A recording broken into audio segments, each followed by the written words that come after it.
하나님의 말씀은 시편 28편입니다.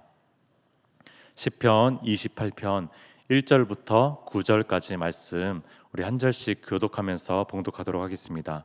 시편 28편 1절부터 9절까지 한 절씩 교독하도록 하겠습니다. 여호와여, 내가 주께 부르짖으오니 나의 반석이여, 내게 귀를 막지 마소서. 주께서 내게 잠잠하시면 내가 무덤에 내려가는 자와 같을까 하나이다.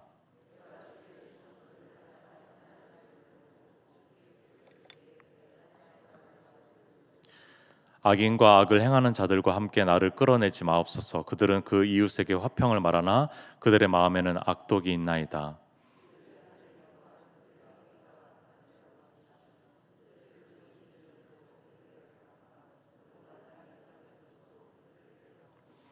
그들은 여호와께서 행하신 일과 손으로 지으신 것을 생각하지 아니하므로 여호와께서 그들을 파괴하고 건설하지 아니하시리로다. 여호와는 나의 힘과 나의 방패시니 내 마음이 그를 의지하여 도움을 얻었도다. 그러므로 내 마음이 크게 기뻐하며 내 노래로 그를 찬송하리로다.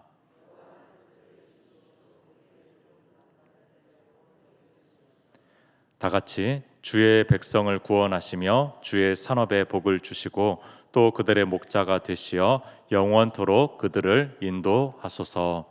아멘. 예루살렘에서 날마다 기도하는 경건한 유대인 한 분 이야기를 좀 들려드리도록 하겠습니다. 실화인지 아닌지는 모르겠지만 50년 동안 예루살렘에서 그 통곡의 벽이라고 아시죠? 통곡의 벽. 제2 예루살렘 성전이 무너지고 나서 하나의 유적지가 하나가 남았어요. 그것이 이제 벽 하나가 이렇게 남았거든요.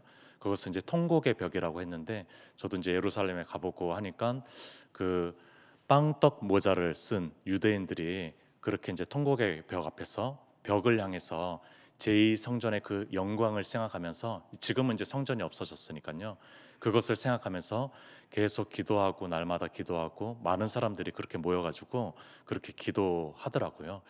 그 통곡의 벽을 향해서 기도했던, 50년 동안 신실하게 기도했던 그 사람에게 어떤 사람이 물어봤습니다.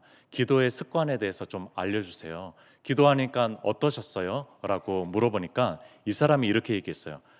저는 마치 벽에다 대고 말하는 것 같아요 라고 얘기했습니다. 아주 이제 우스운 얘기죠.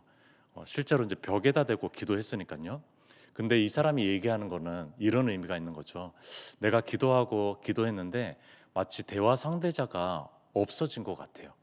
내 기도를 들으시는 분이 마치 사라진 것 같이 느껴져요 라는 것을 얘기해 준 거예요. 50년 동안이나 그렇게 기도했는데도 불구하고 마치 벽에다 대고 기도하는 것처럼 말하는 것처럼 느껴졌다라는 거죠. 여러분들, 우리가 이런 마음이 들 때가 있습니다. 내 얘기를 들으시는 분이 계시나? 라는 말이 이제 문득 들 때가 우리의 마음 가운데 찾아온다라는 거예요. 내 기도가 그저 공중에서 사라져 버리면 어떻게 되지? 내가 얘기하는 상대자가 지금 하나님밖에 없는데 그 상대자마저 없어지면은 이거 어떻게 되는 거지? 불현듯 이런 마음이 들 때가 한 번씩 찾아오기도 합니다. 여러분들, 베데스다부에서 정말로 진실하게 순수하게 정말로 이렇게 기도하는 친구가 있어요. 매주 와가지고 이 기도를 꼭 합니다. 코로나 사라지게 도와주세요. 코로나 사라지게 해주세요. 그런데 2년이 지났는데 코로나가 사라지지 않고 있어요. 이거 마치 벽에다 대고 기도하는 것 같은 느낌이 드는 거예요. 이 순수하고 이 진실한 기도를 주님께서 좀 들어주시지, 왜 벽에다 대고 기도하는 것처럼 저한테 그래서 항상 물어봐요. 하나님께서 이 기도 들으신 거 맞죠? 저 기도 잘한 거 맞죠? 늘 확인을 합니다. 참 이 마음이 저도 목회자로서 답답한 그런 심정입니다. 여러분들, 그 아까 경건한 유대인 기도의 이야기를 좀 들었는데, 좀 대조적인 이야기 하나 또 드리도록 할게요. 고 테레사 수녀님이 이제 또 기도하시는 분이셨잖아요.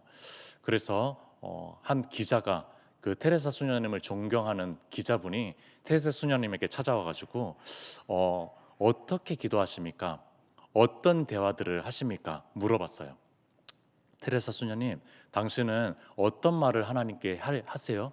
이렇게 이제 질문했는데 테레사 수녀님이 조용히 고개를 들면서 이렇게 한마디 했습니다. 저는 듣습니다라고 했어요. 그러니까 이제 기자가 의아해하면서 또 물어보는 거죠. 그러면은 테레사 수녀님이 들으실 때 하나님은 뭐라고 말씀하십니까? 라고 물어봤어요. 그러니까 이제 테레사 수녀님이 이렇게 얘기했습니다. 그분도 듣습니다 라고 얘기하는 거예요. 이게 또 무슨 말이에요? 또 이게 말하는 사람은 없고 뭐 듣는 사람만 있는 거죠.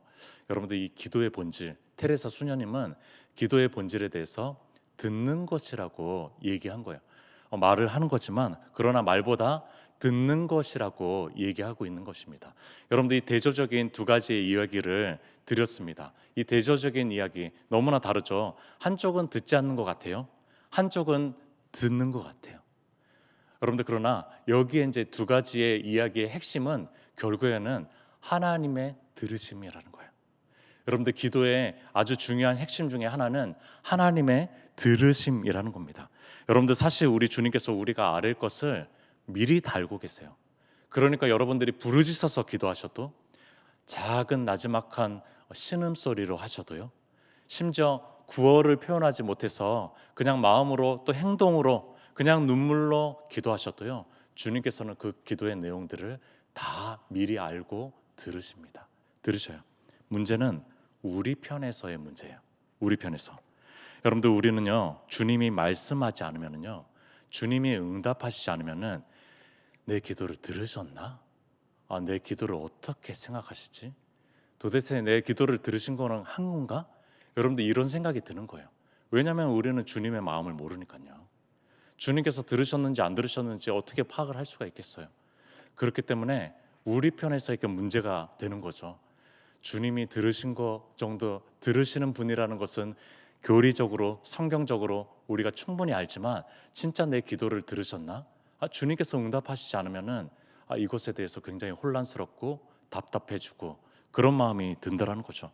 여러분들 상황이 힘들면 힘들수록 기도가 절박하면 절박할수록 이 감각에 대해서 더 생생하게 느끼게 됩니다. 여러분들 기도를 대충 하면은요 그런 생각을 안 해요. 주님이 들으실까? 그러나 저 절박하게 되고 상황이 더 힘들게 되면은요 바로 이 기도를 들으시는 분에 대한 감각이 더 절박해 된다는 것입니다. 그런 답답한 마음으로 기도하는 한 기도자 오늘 시편 28편에서 보려고 합니다. 1절 기도자의 목소리를 들으십시오. 여호와여 내가 주께 부르짖어오니 나의 반석이여 내게 귀를 막지 마소서. 주께서 내게 잠잠하시면 내가 무덤에 내려가는 자와 같을까 하나이다. 여러분들 이 시인은 부르짖으면서 주님께 기도를 올리고 있어요. 근데 주님께서로부터 오는 응답이 없으니까 마치 주님께서 귀를 틀어막고 계시는 것처럼 의구심이 드는 거예요. 여러분도 한번 상상해 보십시오. 귀를 틀어막고 계시는 하나님, 이런 분에 대해서 상상해 보신 적 있습니까? 여러분들 이 시인은 그것을 상상하고 있는 거예요. 내가 기도하고 있는데, 내가 대화하고 있는데 뭐 다른 사람들은 모르겠어요. 나의 대적자들은 모르겠어요. 나를 싫어하는 사람들은 귀를 틀어막을 수 있겠죠. 그러나 나를 사랑하고 나를 아끼시고 나를 백성 삼으셨다라고 하는 그 하나님께서 귀를 틀어막고 계시는 그 상상을 하고 계신다라는 겁니다. 주님의 침묵 얼마나 심각한 문제입니까? 여러분들 기도자에게는 이 주님의 침묵이라는 것이 얼마나 심각합니까? 여러분들 이 사람이 그래서 1절 끝부분에 이렇게 얘기하고 있어요. 주께서 내게 잠잠하시면 내가 무덤에 내려가는 자와 같을까 하나이다. 난 죽은 거나 마찬가지예요. 주님 대답하시지 않으면은 나 지금 송장과 다를 바 없습니다. 여러분들 이 무덤에 내려가는 자라는 이 히브리어는요 이런 뜻이에요. 갑작스럽게 족이 사망했다라는 히브리어 관용어거든요. 갑작스럽게 족이 사망했다라는 그런 표현이에요. 여러분들 이 사람은 나는 이제 갑작스럽게 죽은 거나 마찬가지예요. 주님께서 말씀하시지 않으니까 응답하시지 않으니까 나는 지금 살고 있어도 사는 게 아니에요. 이런 고백을 하고 있는 것입니다. 주님의 응답 없이는 호흡할 수가 없어요 라고 얘기하고 있는 것입니다. 믿음의 대단한 소유자입니다. 여러분들 이것은 믿음의 고백이라는 거예요. 여러분들 이것은 믿음의 한 모습이라는 겁니다. 도대체 믿음이 무엇입니까? 여러분들 믿음이 도대체 무엇이에요? 그저 이 성경에 그냥 말씀을 지적으로 동의하는 것입니까? 아니면 천국행 티켓을 타는 것입니까? 여러분들 믿음의 모습은 도대체 무엇이냐는 거예요. 시편에 이 다양한 사람들의 믿음의 모습들은요, 우리를 도전하고 있어요. 이런 것도 믿음의 모습이다. 저런 것도 믿음의 모습이다. 이런 것도 믿음의 모습이야 라고 도전하고 있다는 거예요. 때로는 주님의 일하심에 대해서 의심하면서 토로합니다. 때로는 이런 질문들이 있어가지고 꼬치꼬치 캐 물으면서 하박국처럼 그렇게 주님 앞에 얘기합니다. 때로는 폭발하는 화를 주체를 못해가지고 나의 원수 또 나의 대적자를 저주하는 그런 외침들을 주님 앞에 올려드립니다. 참 고상하지 않는 그런 기도들을 하게 된다는 거예요. 그러나 이 모든 것들이 믿음의 모습들이라는 거예요. 여러분들 이것이 불신앙의 모습이 아니라 신앙의 모습이라고 얘기하고 있습니다.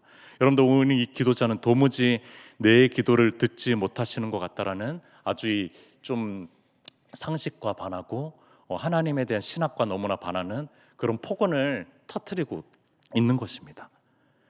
여러분들 하나님 나라는 주님이 초림하심으로 예수님께서 아기 예수로 오심으로 이미 도래했어요. 이미 도래했지만 아직 완성되지 않았습니다. 여러분들 이것이 하나님 나라의 이미와 아직 사이를 중간 사이를 살고 있는 우리라는 거예요. 그래서 믿음은 완성이 아니라 여정입니다. 믿음은 미완성이에요, 아직도. 그러나 그 믿음은 또 지금으로서는 완전한 겁니다. 구원을 받기에 완전해요. 그러나 완성을 향해서 온전함을 향해서는 바로 여정이라는 것입니다. 여러분들 이 땅에서는 어쩔 수 없어요. 주님이 다시 오실 때까지는 어쩔 수가 없습니다. 그 영원한 나라, 영광스러운 나라가 온전히 임하기까지는 우리는 분투하고 달려가고 순례하고 그 여정의 길 가운데 믿음을 자라게 하고 그럴 수밖에 없는 존재라는 거예요. 여러분들 그가 얼마나 절박한지 2절에 기도하는 모습을 보시면은 알 수가 있습니다. 2절에 내가 주의 지성소를 향하여 나의 손을 들고 주께 부르짖을 때 나의 간구하는 소리를 들으소서. 세 가지의 모습이 보여집니다. 주님이 계신다라고 이 당시에 느꼈던 지성소를 향하고 있습니다. 지성소 가장 가까이 갔어요. 이 첫 번째고요. 두 번째는 그 지성소를 향해서 두 팔을 벌리고 있습니다. 두 손을 벌리고 있어요. 그리고 세 번째는 부르짖고 있습니다. 여러분들 가장 할 수 있는 기도의 간절함의 표현입니다. 이 사람은 정말로 절박해요. 간절함이 느껴집니다. 하나님이 안 들으시면 안 될 것 같아요. 우리도 절박하게 느껴지는데 하나님이 안 들으시면 안 될 것 같은 모습으로 서 있습니다. 여러분들 그가 간절한 모습으로 기도하고 있는 그 한 문장이 뭔지 아십니까? 2절 뒷부분에 나의 간구하는 소리를 들으소서. 나의 간구하는 소리를 들으소서. 이게 중요하다는 거예요. 내가 그냥 막 말하기만 하는 것이 중요한 것이 아니라 주님의 음성을 이제는 듣고 싶습니다. 한 말씀 해주세요. 한 말씀 해주세요. 이것이 이제 중요하게 느껴지는 거죠. 여러분들 이 짧은 기도가 저에게 너무나 위대한 믿음의 기도처럼 느껴집니다. 여러 고상한 기도들, 화려한 수사 여구들이 있는 그런 기도들이 아니라 여러분들 이 짧은 기도가 나의 간구하는 소리를 들어주세요. 여러분들 이 기도가 너무나 위대한 고백으로 들려집니다. 이렇게 들려져요. 주님, 나는 오늘 주님을 만나러 왔어요. 나는 오늘 주님, 당신을 꼭 만나야 되겠어요. 주님께서 어떻게 생각하든 상관없어요. 오늘도 나만 이렇게 말하고 돌아갈 수 없습니다. 그만 지성소에서 뛰쳐나오세요.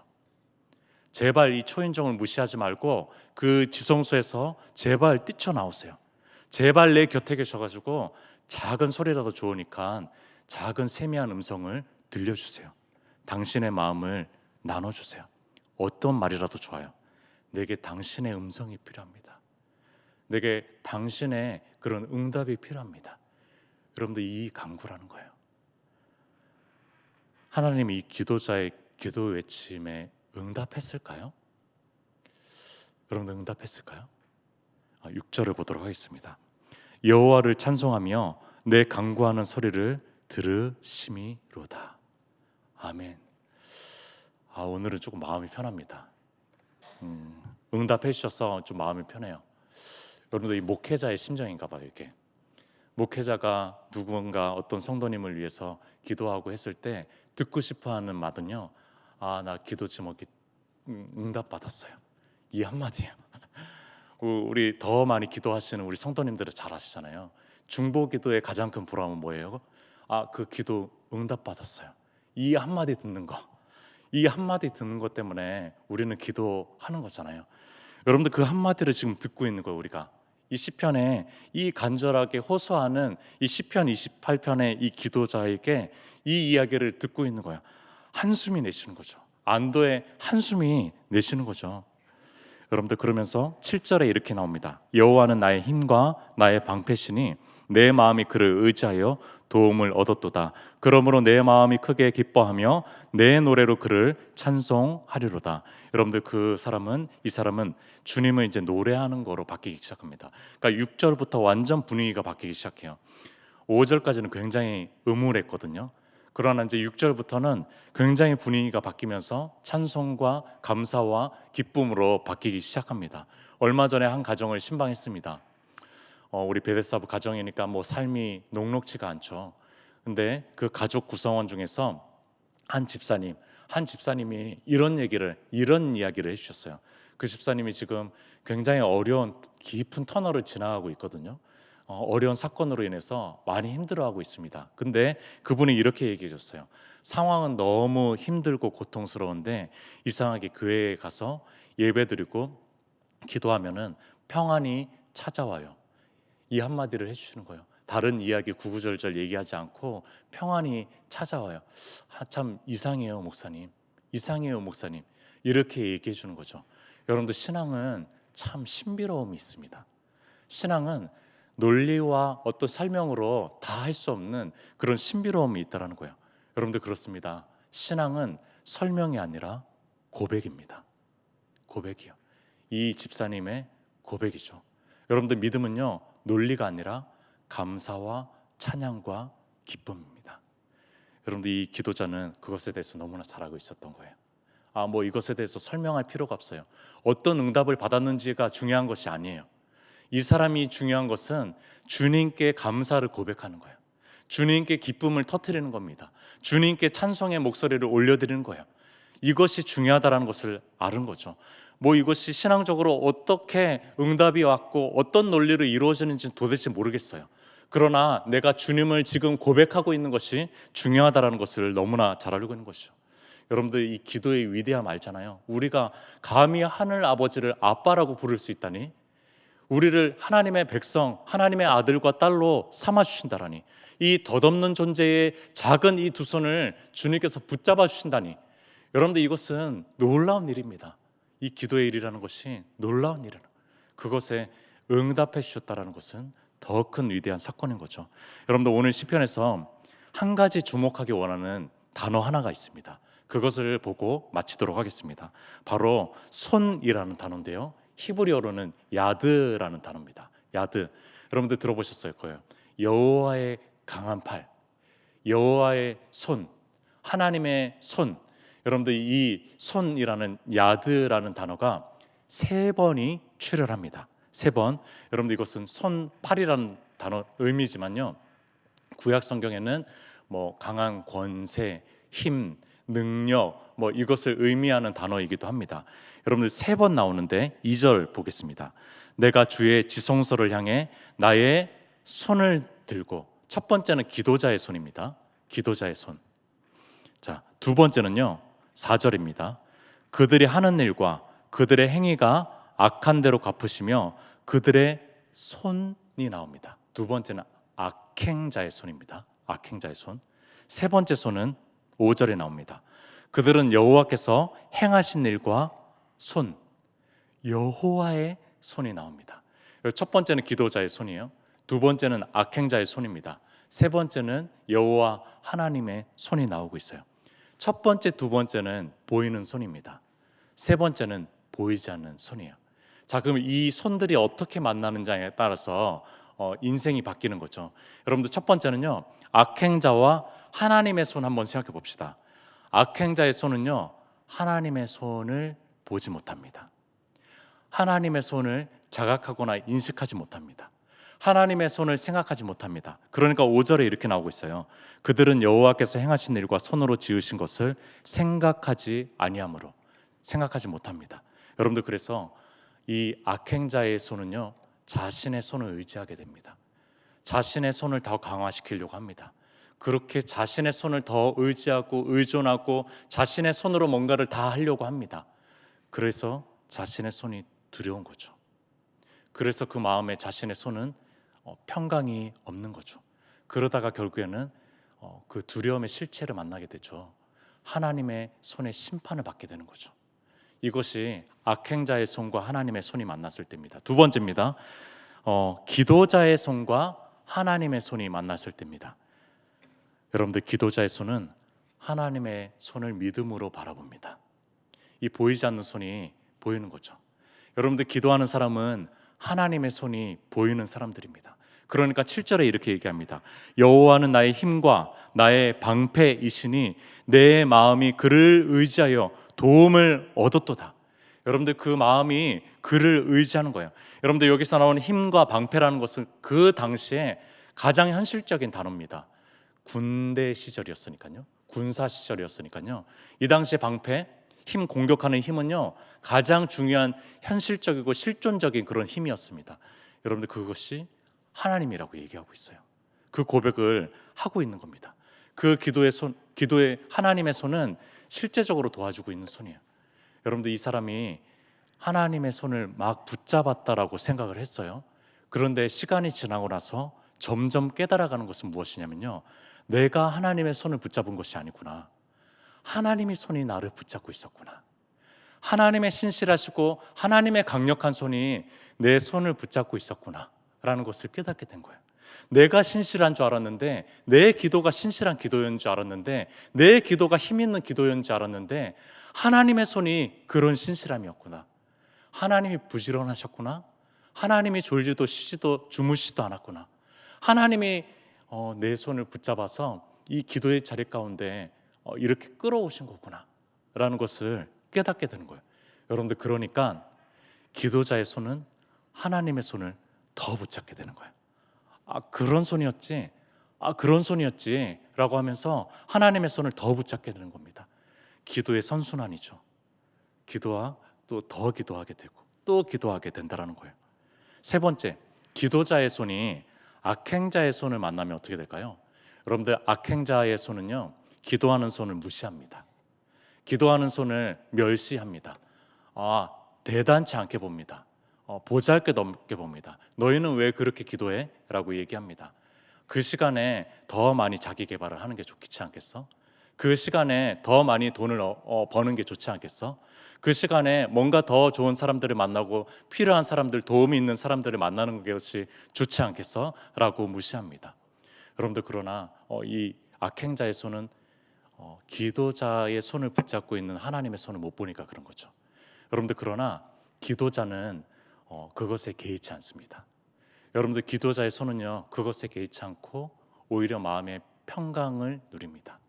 오히려 세상이 줄 수 없는 기쁨과 감사함을 고백하는 사람들입니다. 왜냐하면 하나님의 손이 붙잡고 있으니까요. 이것이 기도자의 손의 강력이라는 겁니다. 여러분들, 고 박윤선 목사님이라고 혹시 아십니까? 이번에 이제 박사님이시기도 하고 교수 생활을 하셨던 아주 훌륭한 이제 목사님입니다. 박윤선 목사님이라고 여러분들이 기억해도 좋을 만한 그런 분이십니다. 기도의 사람이고 말씀의 사람이고 한 30년 전에 이제 소천하신 그런 아주 훌륭한 우리 한국 교회에 정말로 이렇게 모범이 될 만한 그런 이제 목사님 중에 한 분입니다. 여러분들, 이분은 정말로 신실하게 기도 많이 하셨고요. 그리고 신실하게 성경 연구를 하셨어요. 그래서 최초의 한국 신학자가 주석 성경을 만든 성경 주석을 기록한 1권부터 66권, 창세기부터 요한계시록까지 한평생 기록해서 그렇게 출간한 최초의 성경 주석가이십니다. 그러니까 한평생 성경 집필.